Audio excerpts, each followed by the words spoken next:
जैसे कुछ माननीय सांसद हमारे मित्र ने कहा था कि बॉडी बिल्डिंग मैं भी करता हूं, मुझे कहा था तुम्हें 6 पैक चाहिए तो तुरंत एक ऐसे इंजेक्शन आते हैं 2.5 महीने में तुमको 6 पैक आ जाए। सो 2.5 महीने में 6 पैक आते हैं और उसकी कीमत बहुत है। और ये पूरे देश के हर जिम में हर कोच के पास इसका नाम है। ये ड्रग्स आते कहां से हैं, ये कोच ट्रेन क्या करते हैं, ये कोच कौन है, ये कौन से देश की साजिश है कि हमारे यूथ को खत्म करें, हमारे स्पोर्ट्स को खत्म करें। ये शॉर्टकट वाला स्पोर्ट्स क्या है, ये शॉर्टकट से क्या जीतना, और शर्म आनी चाहिए कि ऐसी जीत के जो आप इंजेक्शन शॉट मार के भाग रहे हो और आप जीत रहे हो और मेडल पा रहे हो। दोस्तों नमस्कार, विटनेस डेली देख रहे हैं आप और आपके साथ मैं हूं आज रामकृष्ण शुक्ला। दोस्तों खेल के अंदर खेल होने लगे तब हमारा आपके सामने आना जरूरी हो जाता है।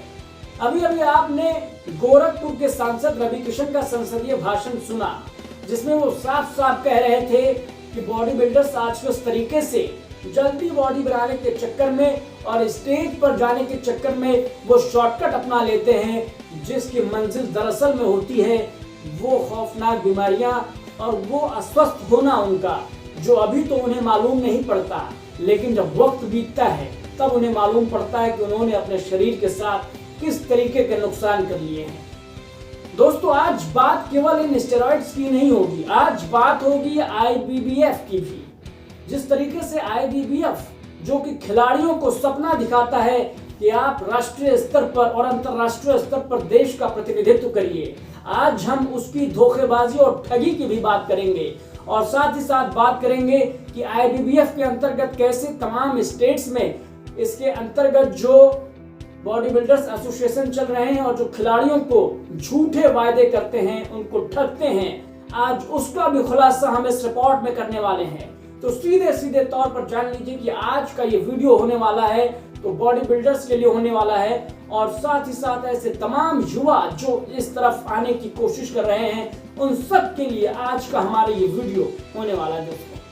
दोस्तों इंडियन बॉडी बिल्डर्स फेडरेशन यानी कि आईबीबीएफ, जिसे दावा किया जाता है कि ये भारत सरकार से संबद्ध है यानी कि एफिलेटेड है, लेकिन दरअसल में आज जो बातें मैं आपके सामने करने वाला हूं वो आपको जानकर हैरानी होगी कि दरअसल दोस्तों ये किसी भी सरकार से एफिलेटेड नहीं है, भारत सरकार से एफिलेटेड नहीं है और झूठे तरीके से लोगों के सामने ये अपने आप को भारत सरकार से जुड़ा हुआ बताकर आपकी आंखों में, आपके बच्चों की आंखों में धूल झोंकने का काम ये आईबीबीएफ कर रहा है। कैसे? आप दरअसल दोस्तों इस रिपोर्ट को देखिए, आप देखिए इस कटिंग को, अखबार की कटिंग को, जिसमें हाल ही में एक आरटीआई के तहत यह खुलासा हुआ, जिसमें कहा गया है कि दरअसल अब आईबीबीएफ का भारत सरकार के खेल मंत्रालय से कोई भी एफिलिएशन नहीं रह गया है, कोई भी संबंध नहीं रह गया है। दिसंबर 2021 के बाद से आईबीबीएफ जो है वो सरकार के साथ एफिलिएटेड नहीं है, यानी कि पूरे 1 साल अब हो चुके हैं जब लगातार ये लोगों को ठग रहा है ये संस्थान और लोगों को सपने दिखाता है इंडिया खिलाने का, स्टेट खिलाने का। तो आज हम इसी पर बात कर रहे हैं और आपकी आंखों पे जो पट्टी बंधी हुई है उसको उतारने की कोशिश दोस्तों हम इस वीडियो के जरिए कर रहे हैं। देश के 65% युवाओं की रगों में आज बॉडी बिल्डिंग का जुनून दौड़ रहा है। उन्हें mister Asia, mister India, mister state और अन्य अंतर्राष्ट्रीय पदक जीतने का सपना दिखाकर उनसे ठगी की जा रही है। ये ठगी रुपयों की होती है, जिन पैसों से इस फेडरेशन के लोग मालामाल होते हैं और अपनी कई जिमें खोल लेते हैं। इंडियन बॉडी बिल्डर फेडरेशन दावा करता है कि वो भारत सरकार के खेल मंत्रालय साई नाडा से एफिलिएटेड है। इस फेडरेशन के नेशनल लेवल पे विश्वास राव और प्रेमचंद डोगरा जैसे नामी लोग जुड़े हुए हैं, जिससे लोग आसानी से इनके झांसे में आ जाते हैं और इसीलिए ये फेडरेशन लोगों के बीच बहुत ज्यादा प्रिय होने के साथ प्रचलित भी है।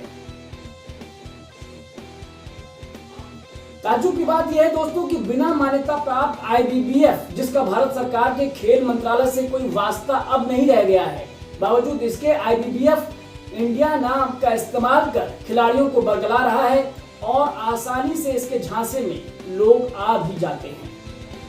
केंद्रीय खेल मंत्रालय की नाक के नीचे mister India body building championship का आयोजन आईबीबीएफ कर रही है। 23 से 25 दिसंबर तक लुधियाना में यह आयोजन इस वक्त चल रहा है।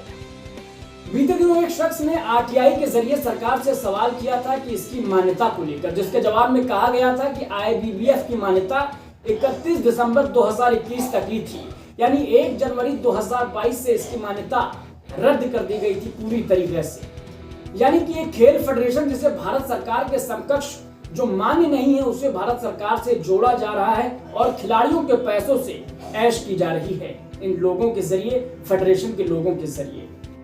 दोस्तों, आईबीबीएफ के पोस्टरों पर भारत सरकार और खेल मंत्रालय और साथ ही साथ खेल प्राधिकरण का भी जिक्र है और इसका इस्तेमाल धड़ल्ले से किया जा रहा है।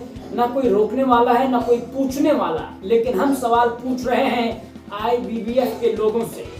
हमारा सवाल है कि अगर आईबीबीएफ अब 1 जनवरी 2022 से सरकार से एफिलिएटेड नहीं रह गया है तो फिर सरकार के खेल मंत्रालय के नाम क्यों वेबसाइट पर इस्तेमाल किया जा रहा है।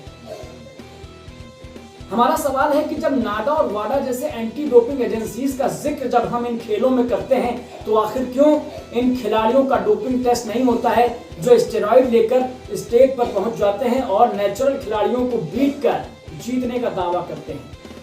हमारा सवाल यह भी है कि आखिर ये फेडरेशन किसके शह पर चल रहे हैं और कौन इन्हें अपनी शह दे रहा है। क्या इन्हें कोई राजनीतिक संरक्षण भी प्राप्त है इन फेडरेशन के लोगों को।